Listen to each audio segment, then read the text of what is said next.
up, man? How are you? Good, Nate. How are you? I'm doing well, very well. Look, I'm just introducing myself. My name is Louis from the Alternative General. So obviously you've got your Emo Extravaganza tour coming up next year. Um, Mhm. the first question that I had to ask you was, this is the first time that you're touring with Matty, especially as Mhm. part of Anberlin in Australia. You're introducing a full album set. What is the excitement level like to present this new era of the band to the Australian market? Yeah, very, very much. I mean, we've been to Australia so many times. I was trying to figure it out. I need to actually count so I know what it is. I think it's like 13 times that we've been there. Wow. So obviously, it's like Australia is very close to our heart, and so I mean, we're very excited. Maddie has been doing such a great job with us. We feel very very comfortable and at home with him. So it's exciting to go back over there and show this side of Amberland. Obviously, there's different eras, and it's always tough when you do something like this. New singer. I understand the back and forth and the different comments about that. I totally get it, especially from a band that's been together so long. So, but from our standpoint, our point of view, we're very excited to go over there with him. He's just such a good front man. He crushes the songs. He is just does yeah, he's just excited and it brings a level of newfound excitement for us that's been really cool. And just being able to dive in with him and work on our live set and start, doing other new things. And so yeah, for us, just the excitement level with him is very high. And so we're excited to bring it to Australia, a place that we love very much and want our fans to kind of experience this era of Amberlin, if you will. So Absolutely. And you've obviously re-recorded "Never Take Friendship Personal" with Maddie, mhm. which I feel is such an impactful statement.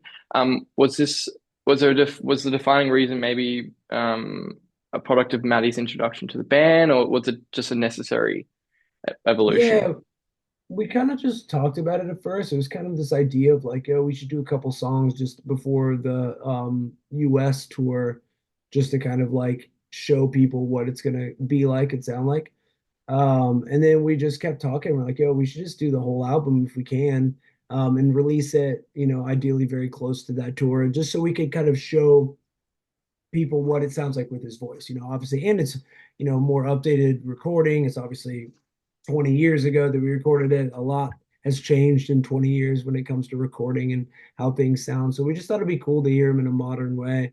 And then obviously with like Matty being a fan, and that was like his favorite Anberlin album, kind of him being able to put that love and passion into it was really cool as well, just to see someone kind of breathe new life into it. So, but yeah, mainly it was just to showcase what we would sound like with Matty. Obviously we with new music it's different, but with songs that you're familiar with and kind of things that you know when you go live, you want to be able to hear that stuff. And so I think that being able to hear him on Never Take before seeing us live, I think is a really cool way of showing that. Yeah, absolutely. And you're obviously showcasing this to Australia, especially this new album in its entirety, really.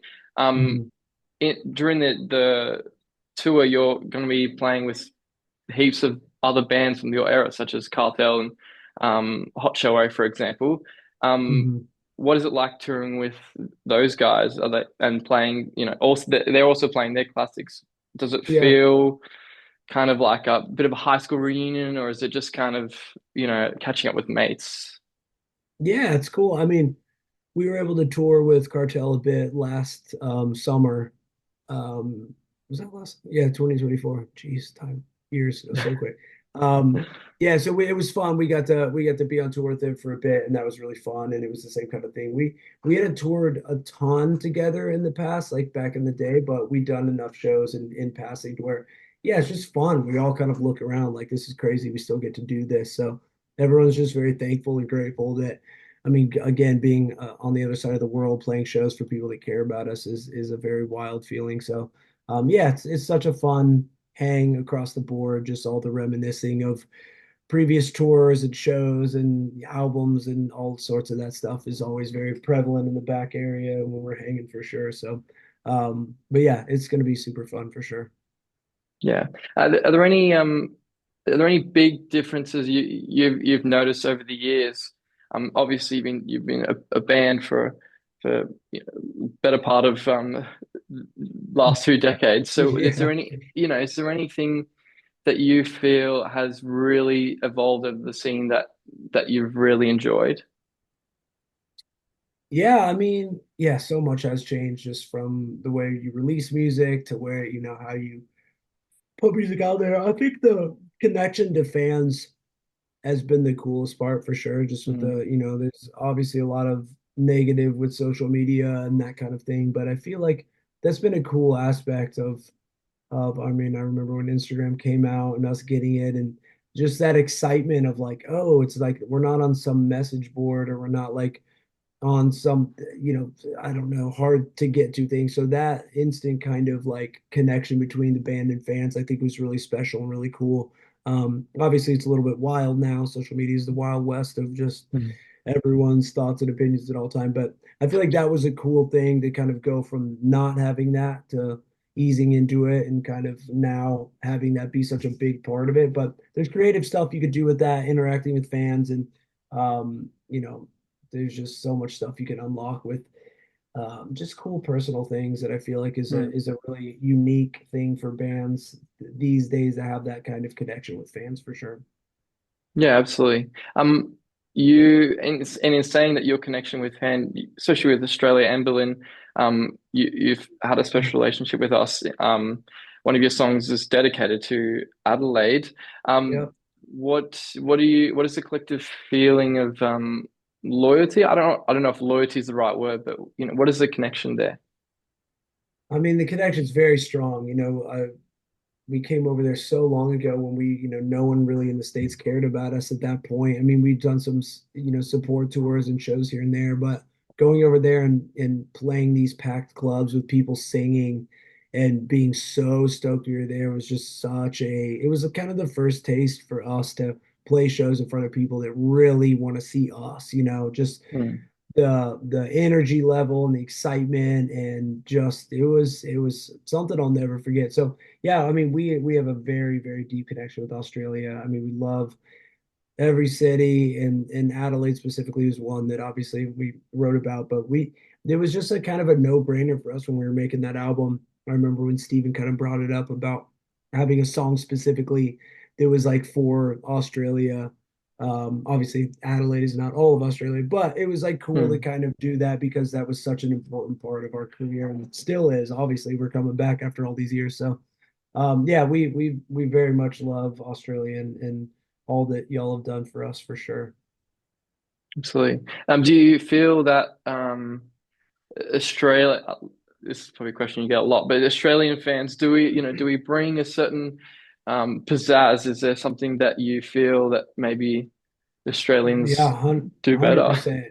Yeah, I mean, I think that's it. I think that you got like those shows that we played and even this, last time we were there, it's just a different energy. It's such a different vibe. It's exciting.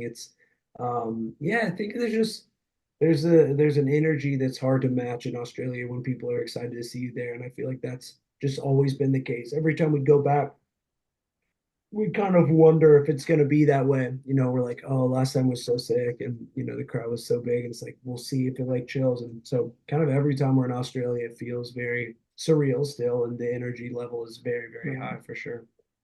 okay. And you know, you've obviously toured a lot in Australia. Thinking back, this is a hard question, but thinking back of the years, and now you're being joined by Maddie, is there any particular funny or memorable or unusual stories that come to mind from traveling that you could share with your fans? In Australia, you mean? Yeah. Yeah, I mean, we have so just. I feel like there's just so many memories of. Mm. Yeah, I'm trying to think if there's like one specifically. Um, I was trying to think if we. Oh no, our guitar player lost his passport, but that wasn't in Australia. That was something else. But that was very fun. That was very funny. I mean, not Yeah. for him, but it was. No. It was. Or no, maybe it got stolen. But anyway, not Australia. Um, yeah, I mean, this isn't like some crazy story, but when we came back in 2019, I when we were in Brisbane I was just like at the time I was like opening up like a coffee, wine, beer restaurant in Tampa, and there's this winemaker that I like loved. And where we were staying, there's like right down the street was this wine tasting, and I went to this wine tasting, and he was there, and we like it was just a cool thing to be like I'm all the way across the world. It's one of my favorite winemakers, and he was there just pouring because he is like he's from Adelaide, but he was there and it was like no big deal. But to me, I was like, this is so crazy that I'm over here and getting so anyway, that's not like a crazy exciting story, but I just find but anyway, when we were back in 2023 or 2020, the beginning of 2024, we'd Mm, stayed friends since then. So I got to go to his wine, like where he makes wine and got to go to his place. mm. And so there's just such a cool connection with Australia for me. And so that was a big one that stands out for me. But anyway, Yeah. sorry, that's some crazy No, wild story. that's Just fair. cool It connections. is especially hard to pinpoint a specific moment. So it's Yeah. a good. I like that. Yeah. You Cool. you've released the re-recorded album Never Take, and you've just released a single Ready Fuels with Matty. Mhm. What does the long-term future look like for Anberlin? Is it Yes. safe to be hopeful for any new Anberlin songs or? Yeah. Yeah. So yeah, it's we kind of this whole process with Maddie, is like when we started, it was like we kind of had a plan and then stuff changes and shifts. And, it was like, Maddie, can you do this year for us? And then it was like, we'll see if when Steven's coming back. And Steven was like, I still can't really. And so we're just kind of like not writing it as we go, but kind of, we're able to like just see how things kind of keep progressing and seeing where we're at as a band and seeing, what's most important for us is like being very open and honest with each other about where we're at. And yeah, we clicked really well with Maddie. He's such a huge um, ball of energy and just such a creative dude. And so yes, we currently I don't know if we've talked about this, but we have pretty much a whole album written. So we've been working on a new album for like this last year. So we're in the process of starting to record it and we're just kind of going through and getting things going. So, but yes, yeah. So, whether it's what that looks like exactly, we're not sure yet, but we have a full album's length worth of music that's finished being written and we're starting to record it. So, Of course, that's exciting. That's very exciting. yeah. So I'm guessing that I could be hopeful again in saying that sometime in the future we might be getting another Anne Boleyn Australian tour as well.